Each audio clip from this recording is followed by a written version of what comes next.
Daily. Taste the Daily.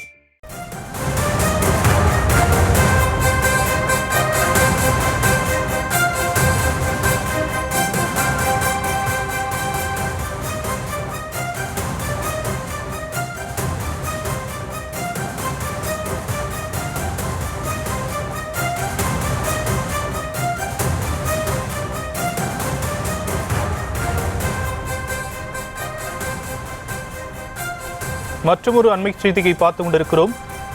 மும்மொழி கொள்கையை திணிப்பது மத்திய அரசின் பாசிச அணுகுமுறை என தமிழக வெற்றிக் கழகத்தின் தலைவர் விஜய் தெரிவித்திருக்கக்கூடிய அண்மை தகவல்.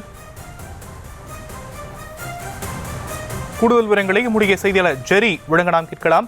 ஜெரி, தமிழக வெற்றிக் கழக தலைவர் விஜய் மேலும் என்னென்ன விஷயங்களை குறிப்பிட்டிருக்கிறார்? வணக்கம். அனைத்து மாநிலங்களிலும் புதிய கல்விக் கொள்கையை ஏற்றுக்கொண்ட பின் தமிழ்நாடு மட்டும் ஏற்றுக்கொள்ள மாட்டோம் என கூறுவது ஏன்? தமிழ்நாடு மட்டும் புதிய கல்விக் கொள்கையை ஏற்க மறுக்கிறது. அவர்கள் புதிய கல்விக் கொள்கையை ஏற்கவில்லை என்றால் நிதி தர இயலாது என்று மத்திய அமைச்சர் செய்தியாளர் சந்திப்பில் பேசியிருந்ததை அடுத்து பல்வேறு கட்சி தலைவர்கள் அதற்கு கண்டனம் தெரிவித்திருந்தனர். நேற்றைய தினத்துல முதல்வரும் அதற்கான கண்டன குரலை எழுப்பியிருந்தார். அதனை தொடர்ச்சியாக மும்மொழி கொள்கையை வலிய திணிப்பது மாநிலங்களின் தன்னாட்சி உரிமையை பற்றி வேற என்ன என்று விஜய் கேள்வி எழுப்பியிருக்கிறார். அவர் குறிப்பிட்டிருக்கக்கூடிய அறிக்கையில் கூட ஜனநாயகத்தின் 4வது தூணான இதழியல் துறைக்கு உரிய பத்திரிகை சுதந்திர தர்மம் காக்கப்பட வேண்டும் குறிப்பிட்டிருக்கிறார். அதாவது நேற்றைய தினத்திலிருந்து மத்திய அரசு பல்வேறு கண்டனங்கள் எழுகிறது. முதலாவதாக நிதி பற்றி ஒரு சர்ச்சை எழுந்திருந்தது. அதனுடைய தொடர்ச்சியாக தமிழகத்துல ஒரு தனியார் பத்திரிகை 100 ஆண்டுகளாக செயல்பட்டு வந்திருக்கிறது. அந்த பத்திரிகையினுடைய இணையதளம் முடக்கப்பட்டிருந்தது. அந்த பத்திரிகையுடைய இணையதளம் முடக்கப்பட்டதனுடைய தொடர்ச்சியாக இன்று விஜய் அவருடைய கண்டன குரலை பதிவிட்டிருக்கிறார்.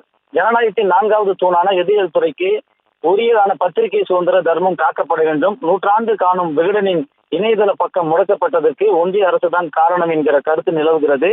பத்திரிகை ஊடகங்களால் வெளியிடப்படும் கருத்துக்கள் தவறானவையாகவோ குற்றம் சுமத்துவகையாகவோ இருந்தால் நீதிமன்றம் மூலம் தீர்வு காண வேண்டுமே தவிர கருத்து சுதந்திரத்தை முடக்கும் வகையில் செயல்படுவது அரசியல் சாசன உரிமையை கேள்விக்குறியாக்குவதென்று வேற என்ன என்று கேள்வி எழுப்பியிருக்கிறார்.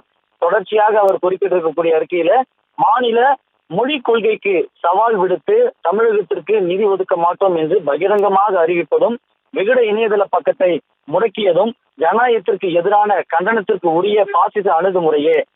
பாசிச அணுகுமுறைகளை எந்த வடிவத்தில் யார் கையில் எடுத்தாலும் அது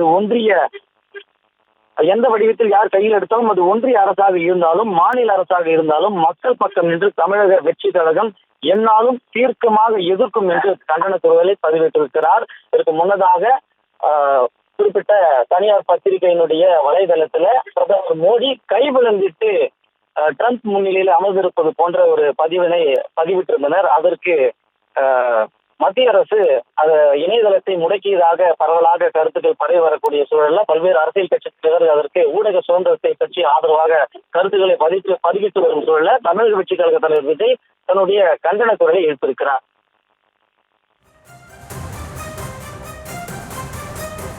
தற்போதைய விவரங்களுக்கு நன்றி ஜெரி.